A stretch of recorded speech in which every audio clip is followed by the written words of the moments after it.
Hello, this is Matt Dean with A Plus College Ready, and today we're going to work some stoichiometry problems. We'll begin with some composition stoichiometry problems. This first problem is determining how many grams are in 3.20 moles of calcium chloride. So the first thing that we're going to do is write out our given. So that's 3.20 moles of calcium chloride. We're going to draw a little dimensional analysis chart. 1 mole, we're going to put down here on the bottom. And on top of our chart, we're going to put the molar mass of calcium chloride. So you need to add up the mass of 1 mole of calcium and 2 moles of chlorine. When you do that, you get a molar mass of 110.98 grams. Now notice we put out the part of our conversion factor that we put on the bottom was the mole portion, so that this part could cancel out with this part. Now all we have to do is multiply, and when we do, 3.20 times 110.98, we get a final answer here of 355 grams, and that is of calcium chloride. All right, so now we're going to move on to problem 2. And I'm going to make some space and work it in the blank space above problem 2.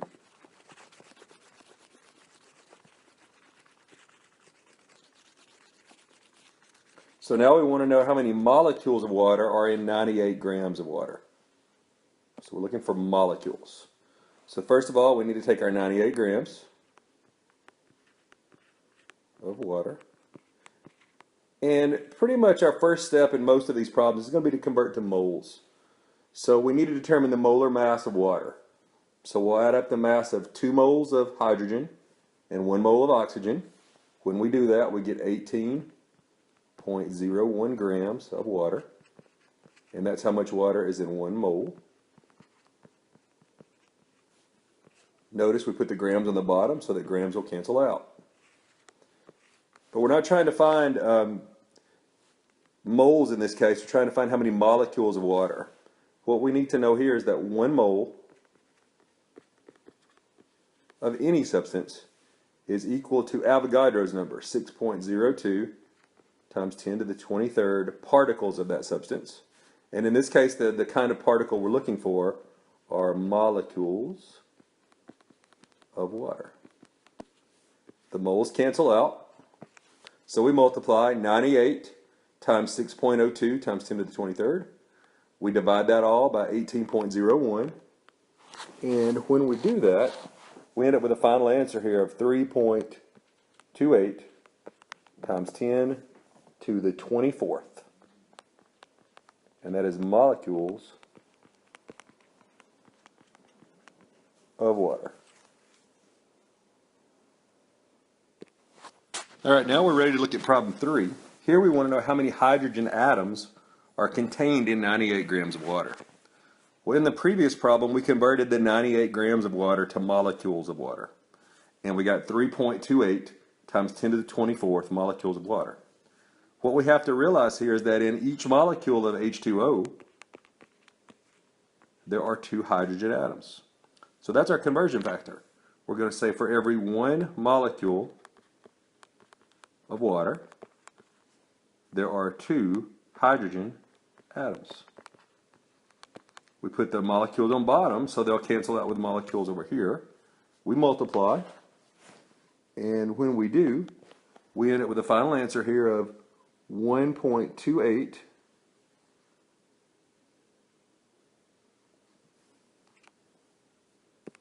So let's go back. When we multiply 3.28 times 10 to the 24th times 2, we end up with 6.56 times 10 to the 24th. And that is atoms of hydrogen. So that's our answer to problem number 3. For problem number 4, we want to know how many moles of oxygen gas are contained in 9.00 times 10 to the 25th molecules of oxygen gas. So again, this is another composition stoichiometry problem. We're going to start with our given.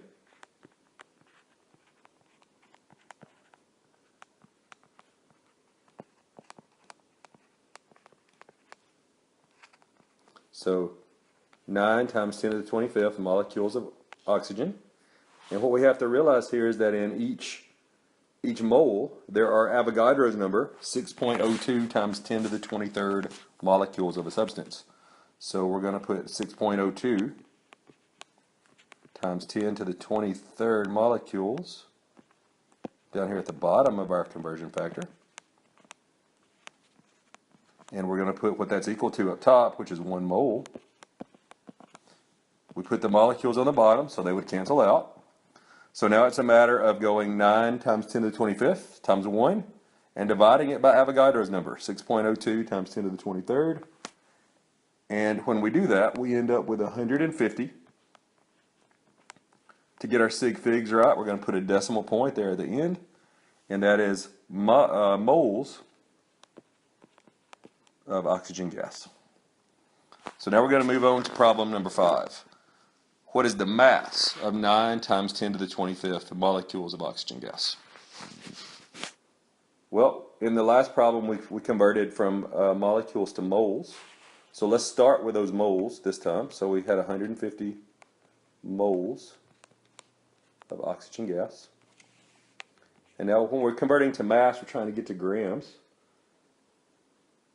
So what we have to realize is that for every mole,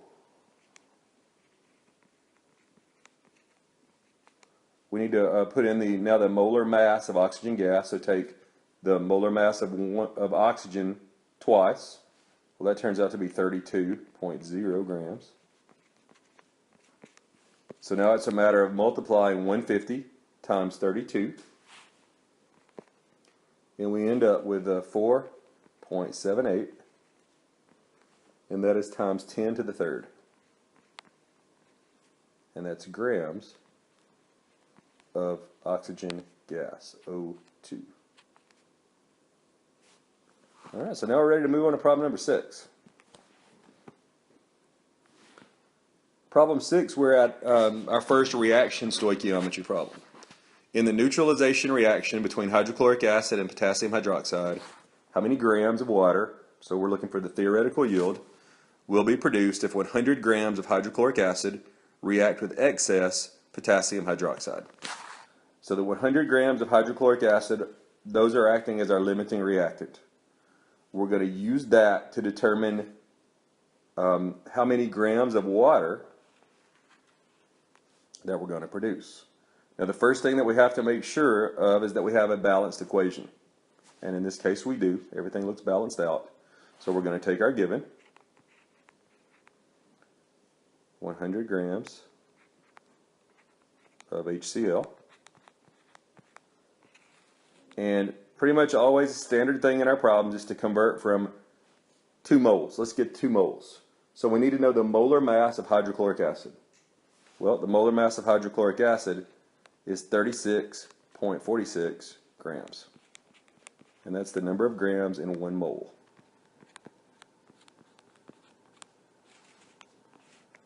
We put the grams on the bottom, so they would cancel out with these grams up here. All right, the next step usually is to use what's called the mole ratio. So we're trying to use HCl to predict how much water will be made. So we're using the coefficients in front of HCl and the coefficients in front of water. Well, in this case, there's not a coefficient in front of either one, so the coefficient is implied to be 1. So the mole ratio here is 1 mole of HCl, which we put on the bottom, so it'll cancel out. For every 1 mole of that we use, we should get 1 mole of water. Again, the moles of HCl cancel out. This problem, though, was asking us for what mass of water. So we're looking for grams. So we need to go one additional step. We're going to put 1 mole of water down here on the bottom. And we're going to put the molar mass of water up on the top. Well, the molar mass of water is 18.02 grams. And again, the moles of water had to go on the bottom, so they'll cancel out. So now to get our answer, it's a matter of multiplying across the top. 100 times 1 times 1 times 18.02. Dividing by the bottom, so divided by 36.46. The only thing else we had were ones. So when we do the calculations, we end up with a theoretical yield here of 46.9 grams of water. So that's how much water we should get under perfect conditions if we start with 100 grams of hydrochloric acid and extra potassium hydroxide. So now we'll move on to problem 7. If 50 grams of fluorine react with 75 grams of sodium chloride, what is the expected yield of chlorine in grams? First thing that we have to do, since we know amounts of two different reactants, is we have to determine which one of those is limiting. So we need to take either one of them. In this case, I'm going to start with the fluorine. We could just as easily start with the sodium chloride, but I'm going to start with the fluorine. So we're starting with 50 grams. Before we even get started here, make sure your equation is balanced, which in this case it is. So, like always, we're going to convert from grams to moles first. So we need to put in the molar mass of fluorine gas, which is 40 grams.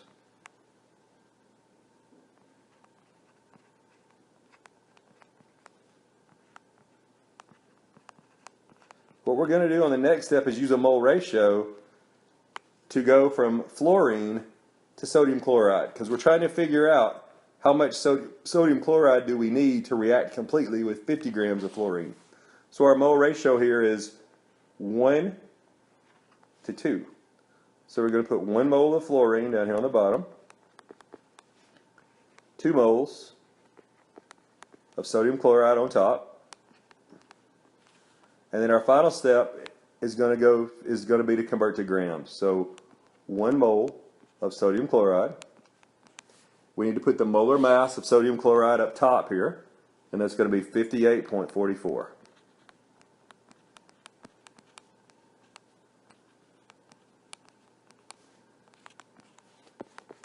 So notice that all our units canceled out except for grams of NaCl. Let's do the math. Let's multiply across the top, divide by the bottom, and we end up with 146 grams of sodium chloride.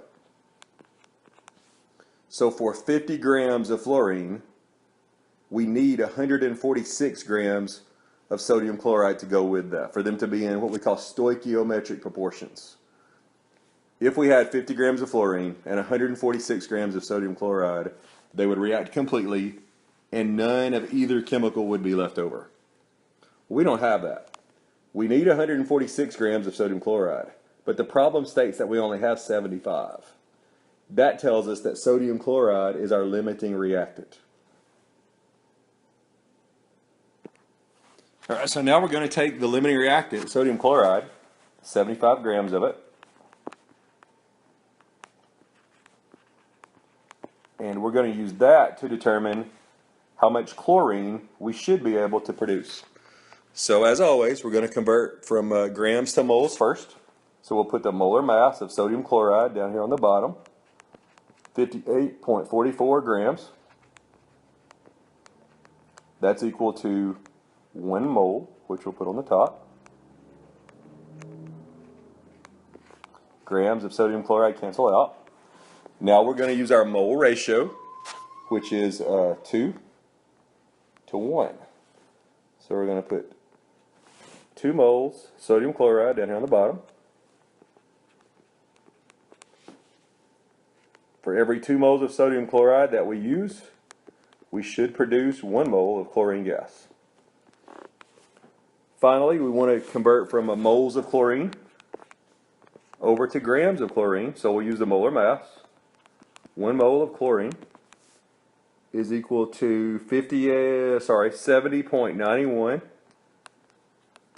grams of chlorine gas. Moles cancel. So we do the math, and we end up with 45.5 is our theoretical yield.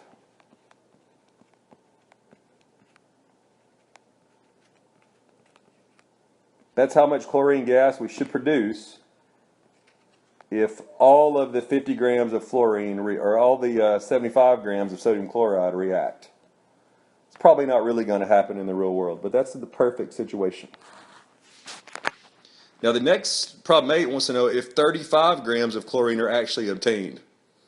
So it's saying we didn't get the 45.5, we only got 35. What's the percent yield? What you've got to remember is that the percent yield is equal to the theoretical or expected yield. That's the number. Sorry, let me back up for a second. So the percent yield is equal to the actual yield, what you actually got when you did the experiment, divided by the theoretical or expected,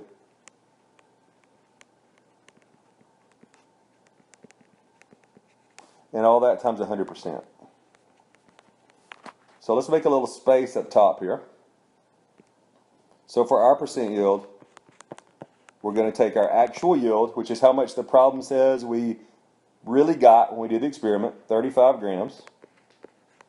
We're going to divide that by our theoretical yield, which is what we got from our stoichiometry problem, 45.5 grams. Notice the grams cancel. We're going to multiply that by 100%. And what we end up with for our percent yield is 76.9%. Notice there's no units because the grams canceled out. All right, let's move on to problem number 9. Problem 9 is also a reaction stoichiometry problem.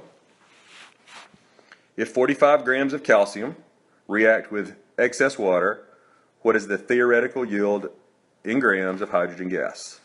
Notice this problem didn't give us an equation. So we first of all need to get a balanced equation. Let's write that up here up top. So we're starting with calcium. We're reacting it with water.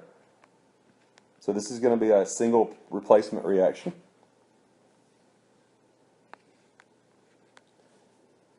Metals react with water to give you metallic hydroxides. So the metallic hydroxide here is going to be calcium hydroxide, which is that, plus hydrogen gas. Well, so we need to balance this equation, and it looks like to balance it we need to put a 2 right there. So there's our balanced chemical equation. So now if we go down to the stoichiometry problem, let's take our given, 45 grams of calcium. It says we're reacting with excess water. Well, that means that water is in excess. That means that calcium is our limiting reactant. So we're going to use the amount of calcium to determine the theoretical yield of H2. So first of all, let's convert from grams of calcium to moles of calcium. So we're going to put the molar mass down here on the bottom. That's equal to 1 mole of calcium. Now we're going to use our mole ratio. So we're trying to convert from calcium to hydrogen. So notice there's no coefficient in front of the calcium. There's also no coefficient in front of the hydrogen, which means our mole ratio is 1 mole of calcium to 1 mole of hydrogen. But we're looking for the mass in grams, so now we need to convert from moles of hydrogen to grams of hydrogen using the molar mass. The molar mass of H2 is 2.02 grams per mole. So we cancel out all our units. Only thing that doesn't cancel is grams of hydrogen. We multiply across the top. We divide by the bottom. And when we do that, we end up with a theoretical yield of hydrogen of 4.54 grams of H2. Now problem 10 wants to know if the reaction described in the problem above were carried out at STP, what is the volume of the hydrogen gas that is produced? So instead of looking for mass, we're looking for volume. So let's just start back like we did at top. Let's start with the 45 grams of calcium.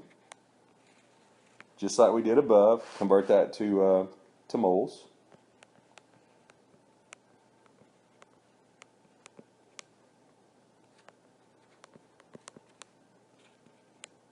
Our next step was to use the mole ratio, which we'll do again. 1 mole of calcium, 1 mole of hydrogen gas. Where this problem differs is on this next step. Remember that 1 mole of any gas at STP is going to be equal to 22.4 liters of that gas. Now remember, that number only works at standard temperature and pressure. Cancel out all the units, multiply across the top, divide by the bottom, and when we do, we get a theoretical yield of 50.3 liters of hydrogen gas. So that's our answer for number 10. So let's move on to number 11.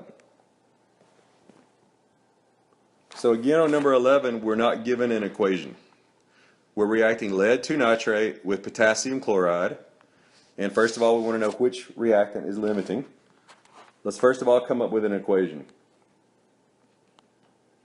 So here's lead 2 nitrate.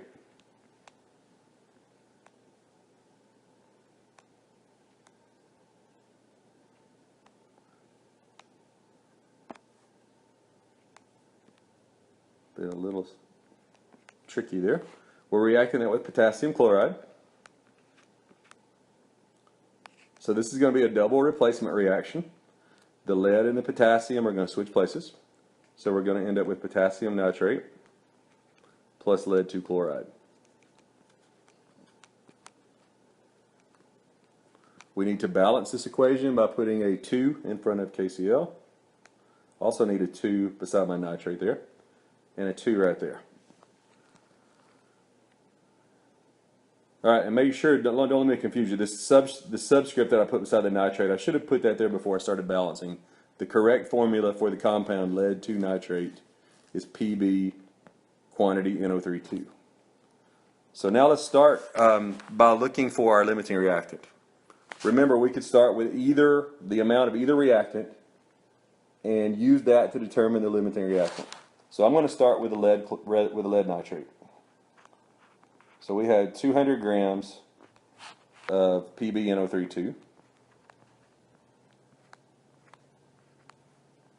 As always, let's convert from grams to moles first. The molar mass of lead 2 nitrate is 331.20.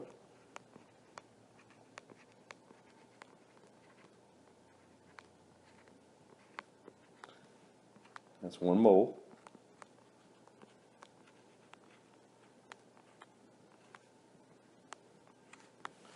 Alright, so let's do a mole ratio. We're trying to figure out how much potassium chloride we need to be in stoichiometric proportions with 200 grams of lead nitrate. So our mole ratio here between lead nitrate and potassium chloride is 1. Again, the mole ratio is 1 of these to 2 of these. So 1 mole here, and that's 1 mole of lead nitrate, lead 2 nitrate. For every 1 mole of that you use, you need 2 moles of KCl. Finally, we need to convert to grams of KCl. So 1 mole KCl. Put the molar mass of potassium chloride up top, 74.55 grams. Cancel out all our units. And again, note that everything cancels except for grams of KCl. Let's do the math. And we get an answer here of 90.04. And remember, that is grams of KCl. So what this is telling us is for 200 grams of lead 2 nitrate, we need 90.04 grams of potassium chloride to go with it. Well, the problem told us that we had 150 grams of KCl. That means that we have way more than we need. So again, we need 90.04 grams of potassium chloride, but we actually have 150 grams of potassium chloride. That means that we have way more potassium chloride than we need. Therefore, lead 2 nitrate is the limiting reactant. So we're going to use the amount of lead 2 nitrate, the 200 grams. We're going to use that to calculate the theoretical yield of lead 2 chloride.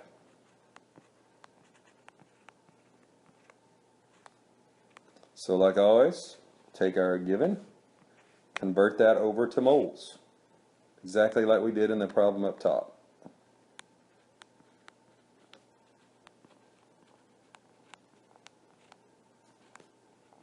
So 331.2 grams of lead 2 nitrate is equal to 1 mole of lead 2 nitrate. Let's do a mole ratio. Our mole ratio between lead nitrate and lead chloride is a 1-to-1 ratio.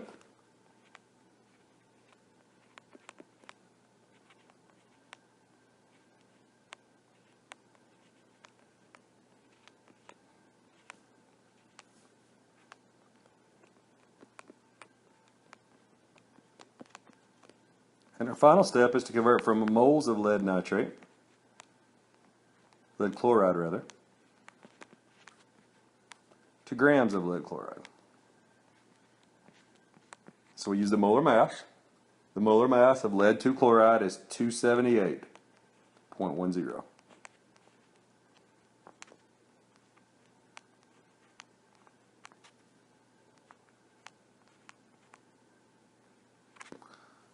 All right, all our units cancel,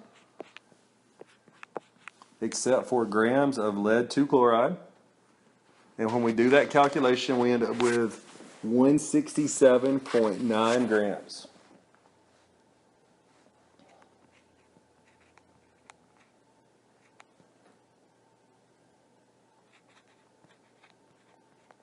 So that's how much lead 2 chloride we should get if all 200 grams of lead 2 nitrate react completely.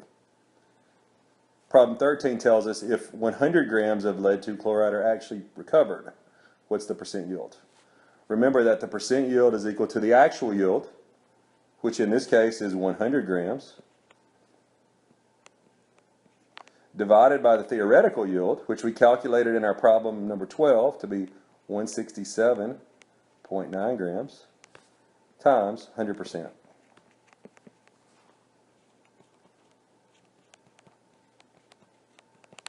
So we do the math on that, calculate it out, and we end up with 59.56% yield.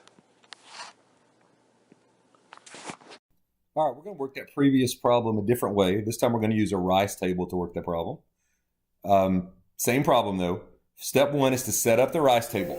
Remember that RICE is an acronym. It stands for reaction or balanced equation, initial conditions before the reaction, change during the reaction, and ending conditions after the reaction's over. To set up the RICE table, we first of all put one reactant or product per column of our table, as you see here. We then fill in the change that takes place during the reaction, and we use the coefficients from the balanced equation to do that, remembering that reactants are used up during a reaction, so their change is negative, and products are created during the reaction, so their change is positive. For example, lead 2 nitrate has a coefficient of 1. It's a reactant, so we put in negative 1x for the change. Potassium chloride is a reactant. It has a coefficient of 2. We put in negative 2x for its change. Potassium nitrate is a product. It has a coefficient of 2. So we put in plus 2x for its change. And lead 2 chloride has a coefficient of 1. So we're going to put in a change of plus 1x for lead 2 chloride. Step 2. First of all, remember that moles are the only thing allowed in the ice box, as it's sometimes called, or rice table. We want to find the moles of each reactant and insert that value into the initial box, the I box. Remember, there aren't any moles of product to begin with, so we're just going to put some dashes in the products I box. So we just simply need to convert 200 grams of lead 2 nitrate and 150 grams of potassium chloride to moles. As you can see down here, I've already done that. So we have 0.604 moles of lead 2 nitrate and 2.012 moles of potassium chloride. and I entered dashes into the initial conditions for both our products. Step 3, we've got to find X. Remember that one of the reactants is limiting, which means we run out of it. There's two possibilities. Lead 2 nitrate could be the limiting reactant, or potassium chloride could be the limiting reactant. If lead 2 nitrate was the limiting reactant, our 0.604 moles minus X would be 0. That means X in that case would be 0.604. If KCl runs out, 2.012, the amount of potassium chloride that we have, minus 2X, again that 2 comes from our balanced equation, would equal 0. Solve that out for X, essentially just go 2.012 divided by 2. In that case, X would be 1.006. Whichever one of these two formulas give us the smallest X, the chemical associated with that formula is going to be the limiting reactant. So in this case, the smallest X value is this one, and that means that lead 2 nitrate is our limiting reactant. Now we're going to fill in our change first of all. So we know that lead 2 nitrate was the limiting reactant. We had 0.604 moles of lead 2 nitrate. So we're going to go negative 1X times 0.604 to get negative 0.604. We're going to take negative 2X times 0.604 to get negative 1.208. We're going to take plus 2X times 0.064 to get positive 1.208. And we're going to take plus X right here times 0.604 to get positive 0.604 moles. Now we're going to add everything up down each column. So in this column, our positive 0.604, we're going to add to that the negative 0.604. We end up with 0 lead 2 nitrate left because it's the limiting reactant. We take our 2.012 moles of potassium chloride. We add that to the negative 1.208 moles that are used up during the reaction. We end up with positive 0.804 moles. This reactant is in excess. After the reaction's over, there'll be 0.804 moles of potassium chloride left over. We add up these columns. This tells us that we make 1.208 moles of potassium nitrate during this reaction, and we make 0.604 moles of lead 2 chloride during this reaction. Now I've got to answer the questions. Remember that our rice table, or ice box, depending on who you hear work the problem, contains moles. We've already determined that lead 2 nitrate is the limiting reactant. This problem asks us to find the mass of lead 2 chloride that was produced. So down here are the moles of lead 2 chloride produced, 0.604. So we're going to multiply that by the molar mass of lead 2 chloride, which is 278.10 grams per mole, and we end up with 168.0 grams of lead 2 chloride. That answer might be like a tenth off of our last answer, simply due to rounding. But this is using a rice table to work a limiting reactant problem in stoichiometry. All right, so now we're on to problem 14. Another reaction stoichiometry problem. If 55 liters of oxygen gas react at STP with 35 liters of hydrogen, what is the theoretical yield of water in moles? So like before, we need a balanced equation first. So we're starting with oxygen gas, which is O2. We're reacting it with hydrogen gas, which is H2. We're making water, H2O.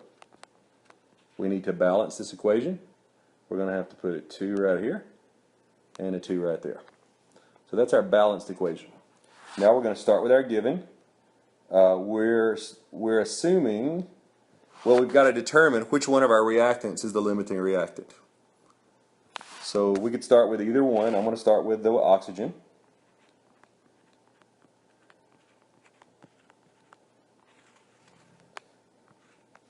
Like always, we're usually going to convert our given to moles if it's not already in moles.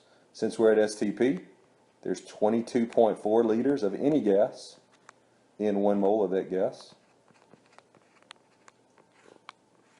our next step is almost always to use the mole ratio. We're trying to figure out how much hydrogen we need to go with 55 liters of oxygen. So we look at our mole ratios, no coefficient in front of the oxygen. We've got a 2 in front of the hydrogen. So our mole ratio is 1 mole of O2 for every 2 moles of H2. And that's as far as we need to go. Notice that all our units have canceled out except for moles of hydrogen. So now we can multiply, and when we do, we get 110. But back up, we need to go one more step. Since we were given liters, let's go ahead and convert from moles of hydrogen to liters of hydrogen. So at STP, 1 mole of hydrogen is 22.4 liters of hydrogen. Notice that everything cancels out except for liters of hydrogen, multiply across the top, divide by the bottom, and when we do, we come up with 110 liters of hydrogen. So for 55 liters of oxygen to react completely, we need 110 liters of hydrogen. Well, we don't have 110 liters of hydrogen, we only have 35. That tells you that hydrogen is the limiting reactant. So to determine the theoretical yield of water, we need to use the hydrogen, not the oxygen. So now let's start with our 35 liters of hydrogen, our limiting reactant. Let's convert that to moles using 22.4 liters in 1 mole. Let's do a mole ratio between hydrogen and water. I erased our balanced equation up here, so let's put it back up here.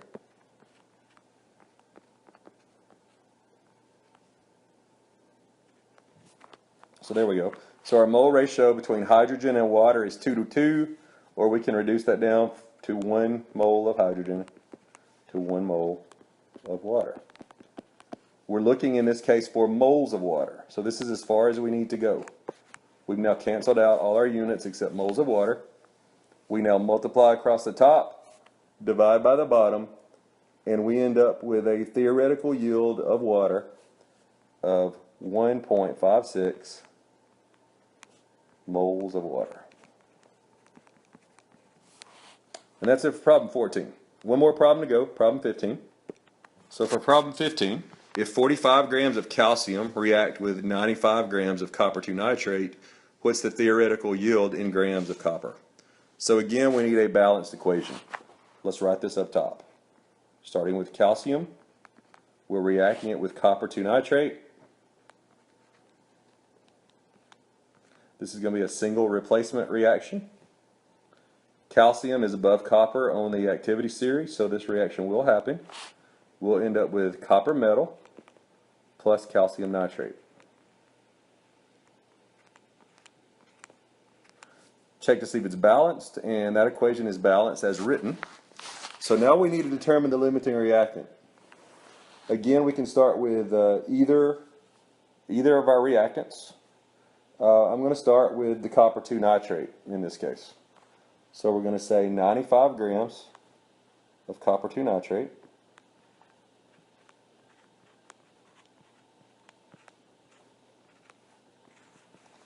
Do our chart. Use the molar mass.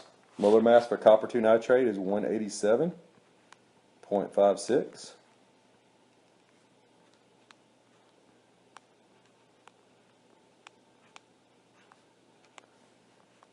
That's the mass of 1 mole.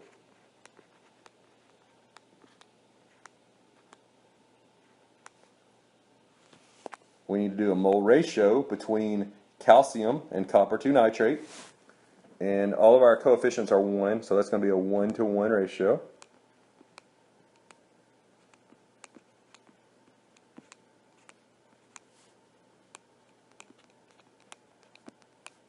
And then finally, convert from moles of calcium to grams of calcium. And the molar mass of calcium is 40.08.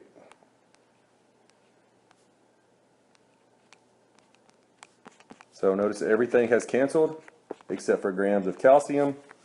We do the math. and we end up with an answer of 20.3 grams calcium. Well, that means for the 95 grams of copper 2 nitrate, we need 20.3 grams of calcium for them to be in stoichiometric proportions. But the problem tells us that we actually started with 45 grams of calcium. That means we have more calcium than we need. Calcium is the excess reactant, which means copper 2 nitrate is the limiting reactant. So we need to use the 95 grams of copper 2 nitrate to calculate the theoretical yield of copper. Alright, so let's take our 95 grams of copper 2 nitrate. Let's convert from grams to moles. The molar mass of copper 2 nitrate again is 187.56.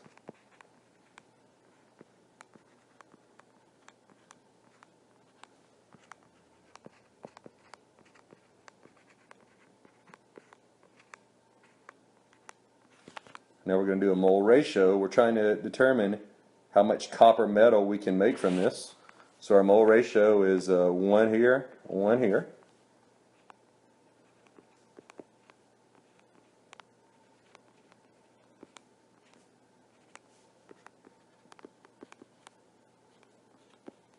And then finally, we need to convert from moles of copper to grams of copper, realizing that the molar mass of copper is 63.55 grams.